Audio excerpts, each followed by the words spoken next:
এই পদ্ধতিতে চাষ করে আমরা অনেক সুবিধা পাচ্ছি। মানে এটা একটা ভালো পদ্ধতি, একসাথে সমন্বয়ভাবে একসাথে যে এই করা হয়, চাষ করা হয়, তাতে পোকামাকড়ের সব দিক থেকে আমরা সুবিধা পাচ্ছি। সরকার থেকে আমরা পাইছি, সার পাইছি, লাগিয়ে দিয়েছে, এবং ধানের বীজ থেকে চারা গজিয়ে লাগিয়ে দিয়েছে। আর খরচ পাইছি, আমরা সার পাইছি, আর 8,000 কত টাকা যেন পাইছি। আর আমাকে নিজের কিছু খরচ আছে। সরকারতে ধরো সার মাটি সরকারতে দিয়েছে, খরচ সরকারতে দিয়েছে, তাহলে ভালো লাভ না আমাদের খুব ভালো লাভ। আর এর ধানের ফলনও ভালো, এই ধানে খুব ফলন ভালো। এই ধানে এরম আর কোনো মাঠে ধান হয়নি, এই মাঠটা এই ব্লকে যে ধান এসে এরম ধান আর কোনো ব্লকে কোনো মাঠে হয়নি।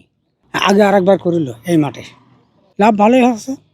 এই পুরা 150 বিঘা জমির বীজটা আমরা সরবরাহ করেছি এবং বীজের থেকে চারা উৎপাদনের জন্য যে ট্রে সেটাও আমরা সরবরাহ করেছি। সাথে সাথে আমরা এখানে যে সারের লাগবে সেই সারটাও আমরা দিয়েছি এবং ধানটা কতনও আমরা করে দেব এবং লাগিয়েও আমরা দিয়েছি।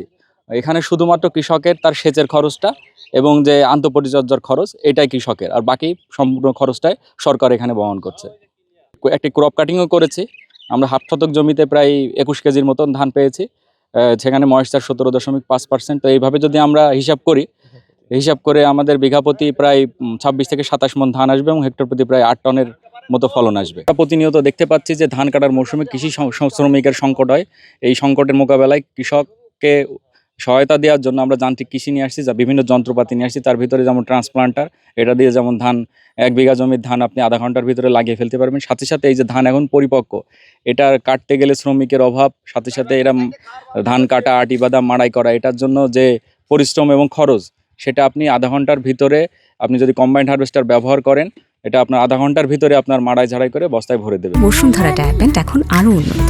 এই hot air through top sheet দ্রুত শোষণ করে সোনামণিকে দেয় কোমল অনুভূতি এবং খরচও অনেক কমে যাবে। চাষির সংখ্যা বেড়েছে। এর আগে আমরা যেখানে করেছিলাম সেখানে আমাদের প্রায় 80 জনের মতো, কিন্তু এবার আমরা প্রায় 116 জনের মতন কৃষককে আমরা এর অন্তর্ভুক্ত করতে পেরেছি।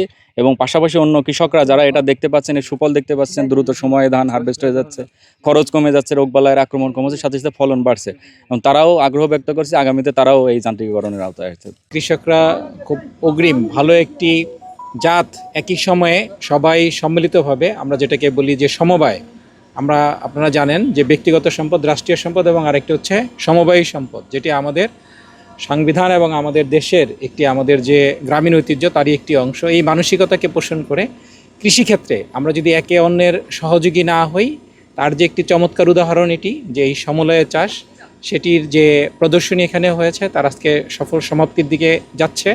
আমরা এখানকার যারা কৃষক আছেন তাদের সাথে কথা বলে যতটুকু জেনেছি, তারা সবাই এই কাজটাকে আগামী দিনে ধরে রাখবেন। আমরাও আশা করি যে এই কাজে আসলে তো প্রশাসন এবং আমাদের যে কৃষি বিভাগ, যারা এটার সাথে কৃষকদের সাথে সারা দিন রাত সবসময় কাজ করে থাকেন, তারা যেই পদ্ধতিগুলো, যে প্রযুক্তিগুলো এবং নিত্য নতুন ভাবে কৃষকের চাহিদা অনুযায়ী এবং আমাদের যে জীববৈচিত্র্য এবং একই সাথে যে তাপমাত্রা বেড়ে যাচ্ছে, আমাদের ধানের ফলন কিভাবে বাড়ানো যায়, জাত ভালো কিভাবে আনা যায়, একই লয়ে সবগুলো ধান কাটা যায়, একইভাবে বীজ রোপণ করা যায়, তার যে চমৎকার প্রদর্শনী এখানে হয়েছে। আশা করি যে এলাকা এবং আমাদের এই উপজেলা, সদর উপজেলা এবং একই সাথে জেলাবাসী তথা বাংলাদেশ সবাই উপকৃত